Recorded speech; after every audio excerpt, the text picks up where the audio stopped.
Hi children, all are fine? Okay, take care of yourself. God bless you.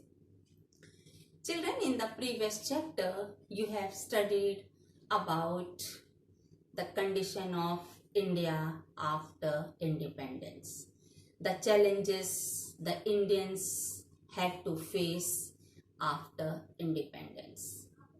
स्वतंत्रता प्राप्त करना काफी नहीं था, हालांकि ये अति कठिन और जटिल कार्य था, लेकिन स्वतंत्रता के बाद भी भारतीयों ने जिन चुनौतियों का सामना किया वे भी अति जटिल थे, but finally they succeed. For example, if you speak about the division of India according to the two nation theory, इसके बारे में आपने पीछे पढ़ा है. वे राष्ट्रीय सिद्धांत के बारे में पढ़ा है, कैसे भारत का विभाजन हुआ, क्यों हुआ. विभाजन ही काफी नहीं था, उसके बाद 365 देशी रियासतों का एकीकरण किस प्रकार किया गया, इसमें किसकी महत्वपूर्ण भूमिका थी, who played an important role to expand the boundaries of India. And then overall it was a challenge to see how the unity of country should continue. It should exist. Of course, we know there are many diversities, but still unity was expected. एकता कायम रखना हमारा महत्वपूर्ण लक्ष्य था. So more important issue was to establish democratic political system. सबसे महत्वपूर्ण बात थी कि भारत में लोकतांत्रिक राजनीति की व्यवस्था को कायम रखना और उसके साथ ही साथ निष्पक्ष चुनाव की व्यवस्था. न केवल लोकतांत्रिक राजनीति बल्कि उसको कंडक्ट कराने के तरीके भी अति पारदर्शी होने चाहिए. इस सब टॉपिक से रिलेटेड आज का हमारा लेसन है era of one party dominance, एक दल के प्रभुत्व का दौर. बच्चों, ये स्पष्ट है कि जब लोकतांत्रिक सरकार बनेगी तो कई दल मैदान में होंगे, चुनाव कंडक्ट कराए जाएंगे. लेकिन जो इस चैप्टर में मेंशन किया है कि स्वतंत्रता के बाद एक पार्टी के प्रभुत्व का दौर था, वो पार्टी कौन सी थी? कांग्रेस पार्टी. जबकि आपने पीछे पढ़ा है कि 1885 only the Congress, Indian national Congress was established, and then all the work which was done under the leadership of different leaders and so on, whatever difficulties, whatever challenges they had as a political party, as the representative on for the Indians, that all you have studied earlier. So now our topic has many sub points. In this, the first is challenge of building democracy. The first subtopic is challenge of building democracy. लोकतांत्रिक व्यवस्था को, लोकतंत्र को कायम रखना, स्थापित करना, ये हमारी सबसे बड़ी चुनौती थी. Children, under this, just recall, you must be knowing also that by transferring the British Raj to Indians, the Britishers said that they want to transfer the British Raj in the hands of the people who are elected by the people. जब अंग्रेजी राज्य को हस्तांतरित कर भारतीयों के हाथ में देने का प्रश्न आया, उस समय उन्होंने कहा कि हम इस राज्य को उस समूह को देना चाहते हैं जो लोगों के द्वारा चुने हुए हों. That clarifies democracy. But our leaders, they were committed to the idea of democracy. हमारे जो राजनेता थे वे लोकतंत्र के प्रति, लोकतांत्रिक व्यवस्था के प्रति वचनबद्ध थे. और इसके साथ you know that politics, some people say it's a problem, but our leaders, they did not take it as a problem. They wanted to solve the problems through politics. राजनीति एक समस्या नहीं है, बल्कि समस्याओं को हल करने का एक जरिया है. That was the, you can say, the idea of leaders. And you know, in our country that there are different groups. And they have different aspirations. हमारे यहाँ कई सामाजिक समूह हैं और सबकी अपनी अपनी आकांक्षाएं हैं। तो ऐसी स्थिति में प्रत्येक ग्रुप को हम अलग अलग सेटिस्फाई नहीं कर सकते हैं, because that will not be very possible, and when we speak about India with such a large population. But equality should prevail, समानता होनी ही चाहिए. So finally it was decided that democratic form of government is the best option.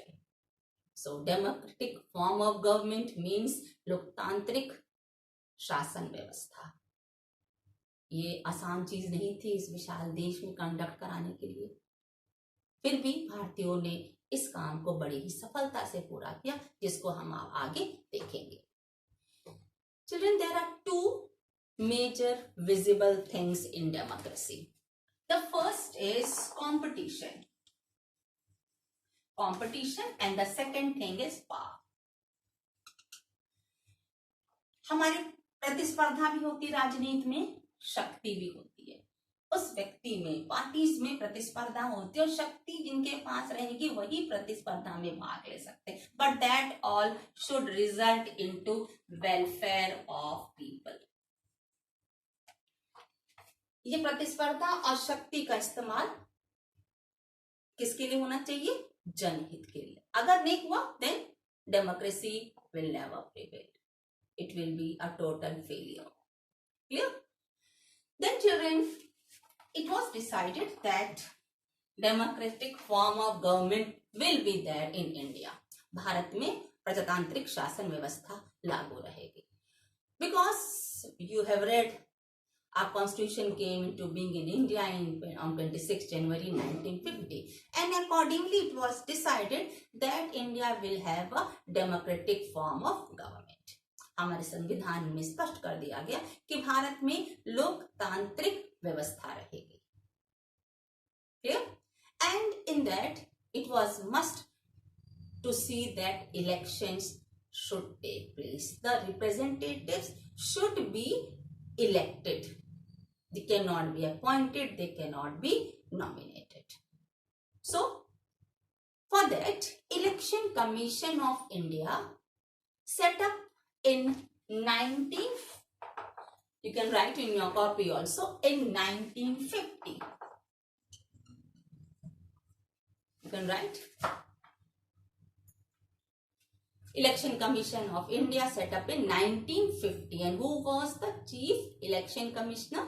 Sukumar Sen, right? Sukumar Sen. Clear? And then, of course, it was a tough task.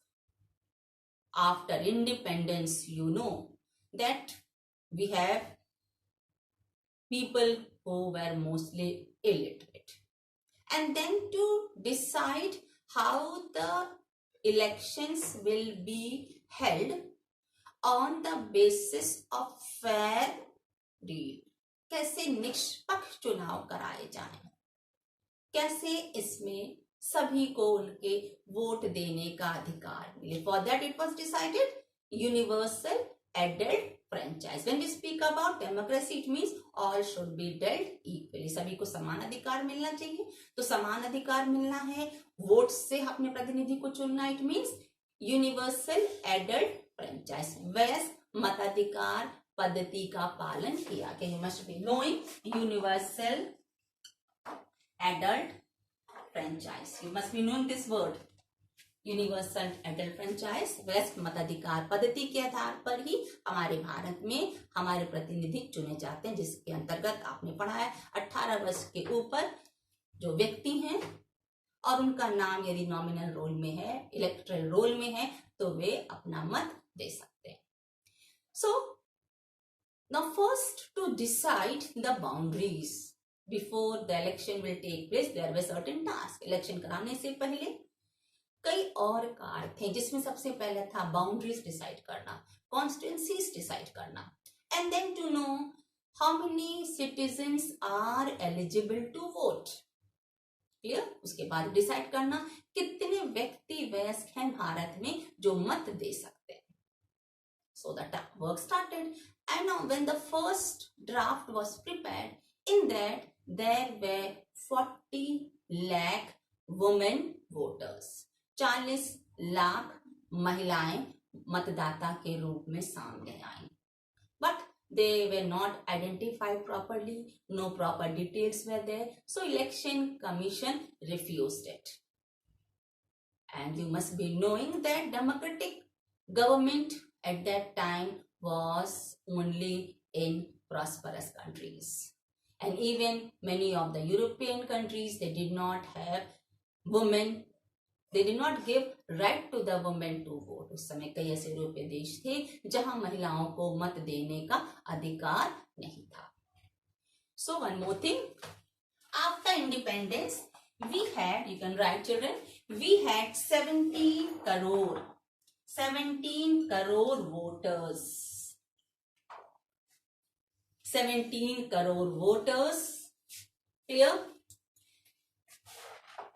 3200 MLA.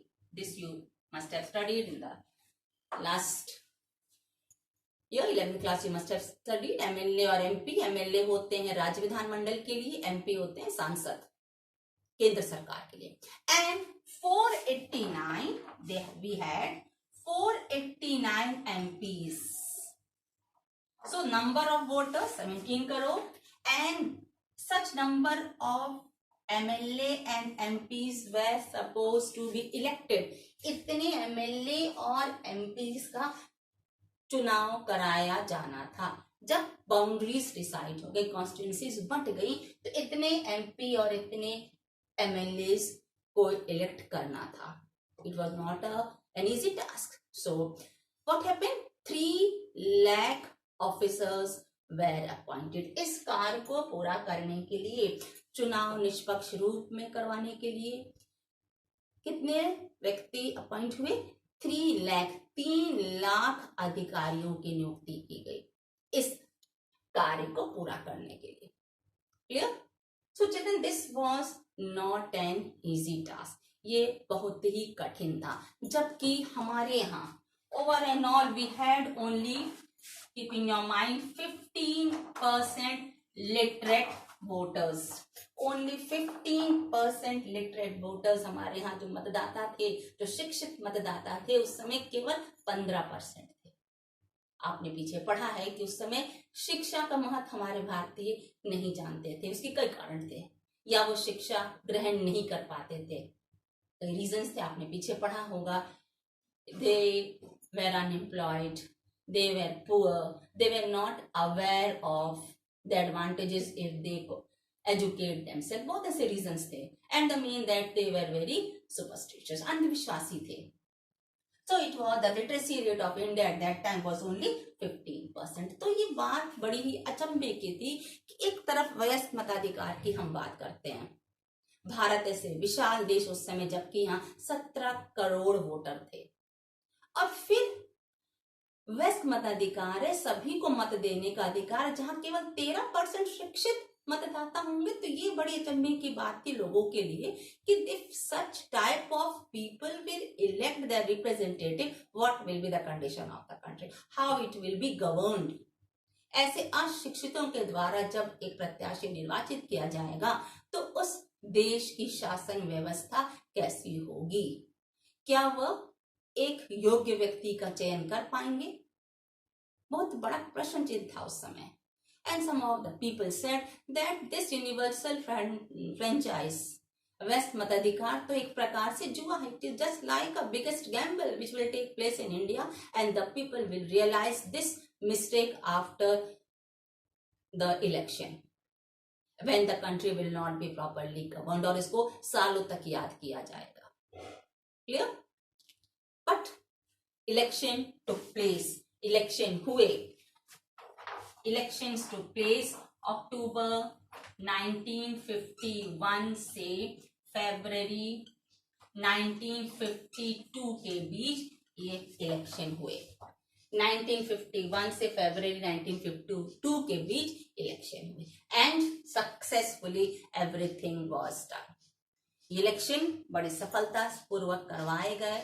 सारे जितने भी कार्य अधिकारियों को दिए गए थे, उन्होंने बड़ी ही निष्ठा, बड़ी ही कोशिशों के साथ उस कार्य को किया, अर्थात ये इलेक्शन एक निष्पक्ष व्यवस्था से कराया गया। Clear? So the challenge which was that elections will be a failure. People will not be able to govern. They will not get proper representative.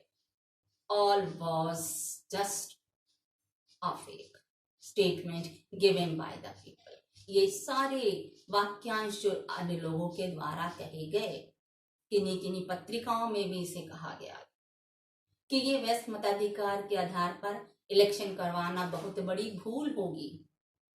अब आप इसका निर्णय कीजिए, क्या आज हमारी लोकतांत्रिक व्यवस्था, जहां हम 130 करोड़ की जनता अपने प्रत्याशियों को चुनते हैं, क्या हमारी भूल होती है? बिल्कुल नहीं। We elect the people who are able to govern. और आज की इस व्यवस्था में, today situation, you see that our country is facing such a big problem, but we are able to face it. We are able to face the challenge because of our efficient administrators. हमने कहीं भी भूल नहीं की अपने प्रत्याशियों को चुनने में, क्योंकि अगर उनमें योग्यता नहीं होती तो शायद हमारा भारत भी अन्य देशों के समान बहुत बड़े पैमाने पर हानि को देख रहा होता। So the system of democratic form of government in India, it is total successful. Clear, children? Okay. Thank you, class. Have a nice day.